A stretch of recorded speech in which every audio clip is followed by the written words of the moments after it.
Welcome to my channel. నేను ఈరోజు తోటకూర పప్పు వేసుకుంటున్నాను. తోటకూర కట్టలు 2 కట్టలు, ఉల్లిపాయ సగం బద్ద, పచ్చిమిర్చి 3, ఉప్పు తగినంత, కందిపప్పు 1 కప్పు, చింతపండు కొద్దిగా, కారం 1 స్పూను, కొత్తిమీర గార్నిష్ కోసం, పసుపు 1 అర స్పూను.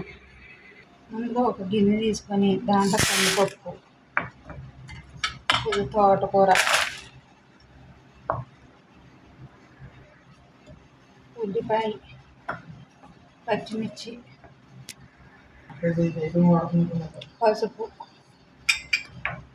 కారం, కొద్దిగా వాటర్ పోసుకోవాలి.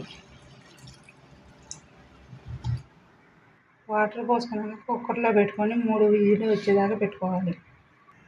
ఇవి తాలింపు కోసం ఎల్లుల్లిపాయలు 4 రెమ్మలు, జీలకర్ర 1 స్పూను, ఆవాలు 1/2 స్పూను, ఎండుమిర్చి 3, మినపప్పు 1 స్పూను, ఆయిల్ 3 గరిటెలు, కొత్తిమీర గార్నిష్ కోసం, ఉప్పు తగినంత.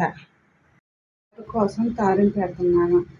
చారుకి కావాల్సినవి మినపప్పు 1 స్పూను, ఎండుమిర్చి 2, కరివేపాకు 2 రెమ్మలు, జీలకర్ర 1 స్పూను, ఆవాలు 1 స్పూను, మెంతులు 1 స్పూను, ఎల్లుల్లిపాయలు 2 రెమ్మలు, ఆయిల్ 2 స్పూన్లు ఆయిల్ వేసుకోవాలి. ఆయిల్ కాగాక మెంతులు వేసుకోవాలి. ఫస్ట్ మెంతులతో మినపప్పు,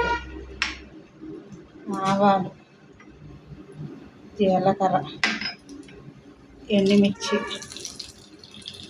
కరివేపాకు ఇవన్నీ కలిపి కొద్దిగా ఆగనివ్వాలి.